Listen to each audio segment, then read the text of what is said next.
नमः शिवाय। मध्य चरित्र मार्कंडेय पुराण के सावर्णिक मनवंतर की कथा के अंतर्गत देवी महात्म्य के द्वितीय अध्याय से लेकर चतुर्थ अध्याय में वर्णित श्लोकों को कहा गया है, अर्थात श्लोक क्रमांक 105 से 259 तक। इस चरित्र में ऋष्यमेधा अपने आश्रम में आए हुए राजा सुरथ और समाधि नामक वैश्य को भगवती की महिमा बताते हुए महिषासुर वध का प्रसंग सुनाते हैं, जिससे देवताओं ने अपना खोया हुआ राज्य पुनः प्राप्त कर लिया था। द्वितीय अध्याय में महिषासुर की सेना के वध तथा देवताओं के तेजों के संयोग से भगवती महालक्ष्मी के प्रकट होने का वर्णन है।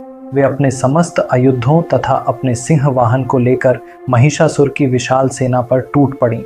द्वितीय अध्याय महिषासुर वध श्री दुर्गायै नमः मध्य चरित्र में मुख्य ऋषि विष्णु हैं और प्रमुख देवता महालक्ष्मी हैं।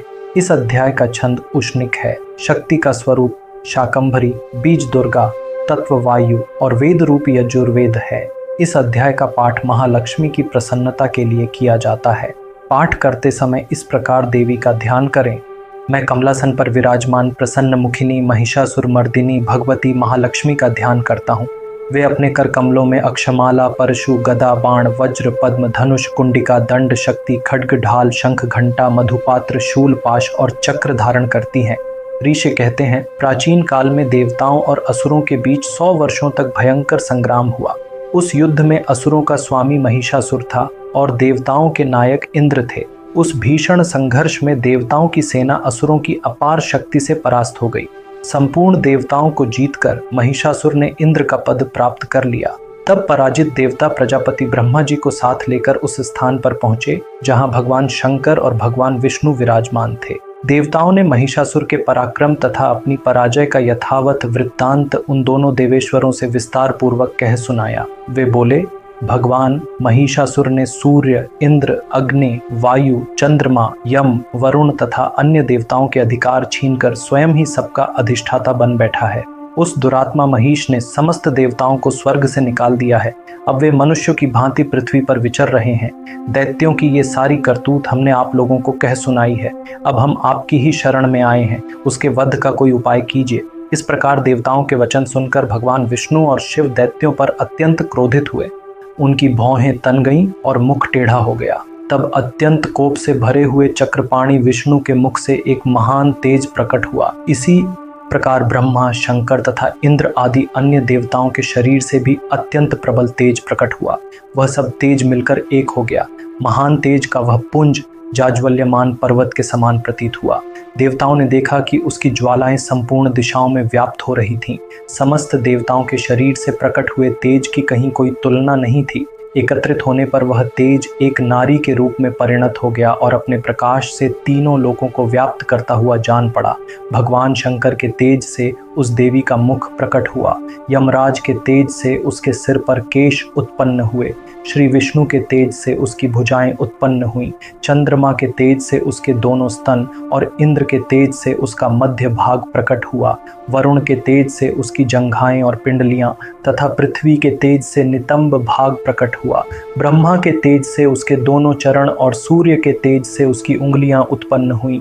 वसुओं के तेज से हाथों की अंगुलियां और कुबेर के तेज से उसकी नासिका प्रकट हुई। उस देवी के दांत प्रजापति के तेज से प्रकट हुए और अग्नि के तेज से उसके 3 नेत्र उत्पन्न हुए। उसकी भौहें संध्या के तेज से और कान वायु के तेज से प्रकट हुए। इसी प्रकार अन्य अन्य देवताओं के तेज से भी उस कल्याणमयी देवी का आविर्भाव हुआ। तदनंतर समस्त देवताओं के तेज पुंज से प्रकट हुई देवी को देखकर महिषासुर के सताए हुए देवता अत्यंत प्रसन्न हुए।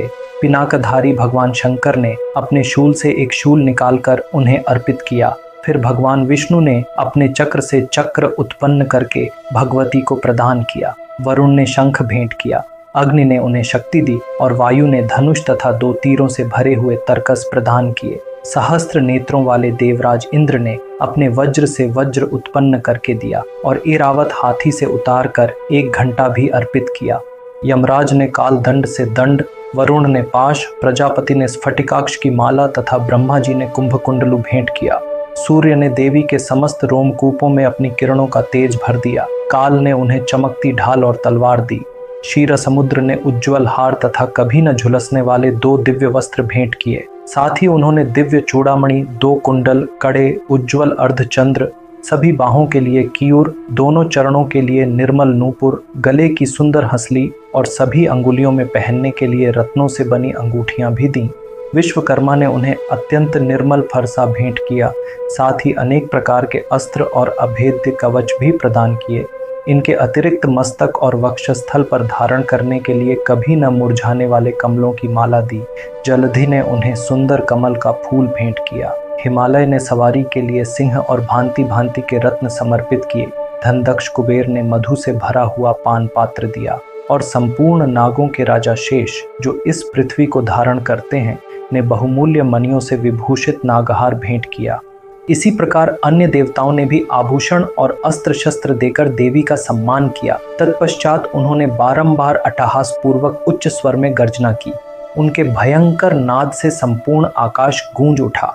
देवी का वह अत्यंत उच्च स्वर से किया हुआ सिंहनाद कहीं समाना नहीं पा सका।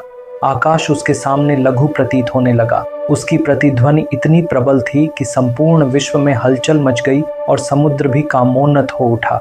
पृथ्वी डोलने लगी और समस्त पर्वत हिलने लगे। उस समय देवताओं ने अत्यंत प्रसन्नता के साथ सिंहवाहिनी भवानी से कहा, देवी आपकी जय हो।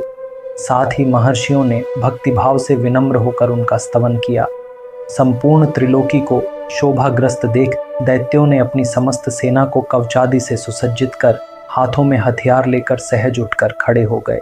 उस समय महिषासुर बड़े क्रोध में आकर बोला, आह, यह क्या हो रहा है।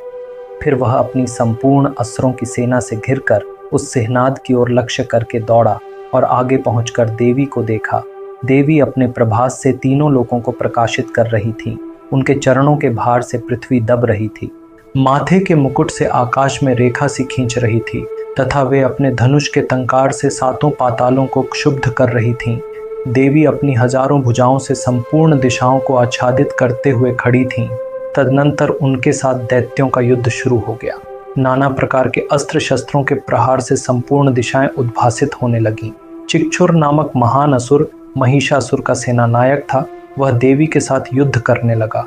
उन दैत्यों की चतुरंगी सेना को साथ लेकर वह चामर भी लड़ने लगा। 7,000 रथियों के साथ उद्रग्य नामक महादैत्य ने लोहा लिया। 1 करोड़ रथियों को साथ लेकर महानु नामक दैत्य युद्ध करने लगा, जिसकी तलवारें तीखे तलवारों के समान थीं। असीलोमा नामक महादैत्य 5 करोड़ रथियों के सैनिकों सहित युद्ध में उतरा। साथ ही लाखों रथियों से घिरा हुआ बाशकल नामक दैत्य भी उस युद्ध भूमि में लड़ने लगा। परिवारत नामक राक्षस हाथी सवार और घुड़सवारों के अनेक दलों तथा 1 करोड़ रथियों की सेना लेकर युद्ध करने लगा।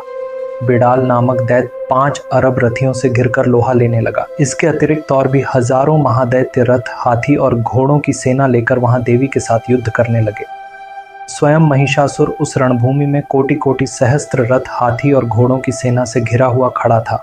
वे दैत्य देवी के साथ तोमर, भिंदीपाल, शक्ति मूसल, खड़ग, परशु और पट्टिश आदि अस्त्र शस्त्रों का प्रहार करते हुए युद्ध कर रहे थे। कुछ दैत्यों ने उन पर शक्ति का प्रहार किया, कुछ ने पाश फेंके तथा कुछ अन्य दैत्यों ने खड़ग से प्रहार करके देवी को मार डालने का प्रयास किया। देवी ने भी क्रोध से भरकर खेल खेल में ही अपने अस्त्र शस्त्रों की वर्षा कर दी और दैत्यों के समस्त अस्त्र शस्त्र काट डाले। उनके मुख पर परिश्रम या थकावट का कोई प्रभाव भी नहीं था। देवता और ऋषि उनकी स्तुति कर रहे थे और भगवती परमेश्वरी दैत्यों के शरीरों पर अस्त्र शस्त्रों की वर्षा करती रही। देवी का वाहन सिंह भी क्रोध से भरा हुआ गर्दन के बालों को हिलाता हुआ असुरों की सेना में इस प्रकार विचरने लगा मानो वनों में दावानल फैल रहा हो। रणभूमि में दैत्यों के साथ युद्ध करती हुई अंबिका देवी ने जितने भी निश्वास छोड़े, वे सभी तत्क्षण सैकड़ों हजारों गणों के रूप में प्रकट हो गए और परशु, भिंदीपाल, खड्डक तथा पट्टेश आदि अस्त्रों द्वारा असुरों का सामना करने लगे। देवी की शक्ति से उत्पन्न हुए ये गण असुरों का नाश करते हुए नगाड़ा और शंख आदि बाजे बजाने लगे। उस संग्राम महोत्सव में कितने ही गण मृदंग बजा रहे थे। तदनंतर देवी ने त्रिशूल, गदा, शक्ति की वर्षा और खड़क आदि से सैकड़ों महादैत्यों का संहार कर डाला। कई को घंटों की भयंकर नाच से मूर्छित करके मार गिराया। बहुत से दैत्यों को पाश से बांधकर धरती पर घसीटा। कितने ही दैत्यों को उनकी तीखी तलवार की मार से 2-2 टुकड़े कर दिया गया। कई दैत्यों को गदा की चोट से घायल होकर धरती पर गिरना पड़ा। कुछ दैत्यों को मूसल की मार से अत्यंत आहत होकर रक्त वमन करना पड़ा। कुछ दैत्यों की छाती शूल से फट जाने के कारण पृथ्वी पर ढेर हो गए। जहां वह घोर संग्राम हुआ था, वहां की धरती देवी द्वारा गिराए गए रथ, हाथी, घोड़े और असुरों की लाशों से इतनी पट चुकी थी कि वहां चलना फिरना असंभव हो गया था। दैत्यों की सेना में हाथी, घोड़े और असुरों के शरीरों से इतनी अधिक मात्रा में रक्तपात हुआ कि थोड़ी ही देर में वहां खून की बड़ी बड़ी नदियां बहने लगीं। जगदम्बा ने असुरों की विशाल सेना को क्षण भर में नष्ट कर दिया, ठीक उसी तरह जैसे तृण और काठ के भारी ढेर को आग कुछ ही क्षण में भस्म कर देती है। वहां उनका सिंह भी गर्दन के बालों को हिलाता हुआ, जोर जोर से गरजता हुआ दैत्यों के शरीरों से मानो उनके प्राण छीन ले रहा था। वहां देवी के गणों ने भी उन महादैत्यों के साथ ऐसा युद्ध किया कि आकाश में खड़े हुए देवता गण उन पर अत्यंत संतुष्ट हुए और फूल बरसाने लगे। इस प्रकार श्री मार्कंडेय पुराण में सावर्णिक मनवंतर की कथा के अंतर्गत देवी महात्मा में महिषासुर की सेना का वध नामक दूसरा अध्याय समाप्त हुआ। यह दुर्गा सप्तशती आपके लिए है। यदि आप अपने जीवन में स्थिरता, सुरक्षा और शक्ति चाहते हैं, आध्यात्मिक साधना में गहराई लाना चाहते हैं, देवी दुर्गा की कृपा से जीवन के हर क्षेत्र में विजय पाना चाहते हैं, तो इस चैनल को अभी सब्सक्राइब करें, बेल आइकॉन दबाएं और आरंभ करें एक ऐसी यात्रा जो आपकी चेतना को शक्ति, करुणा और ज्ञान से भर देगी। नमः शिवाय।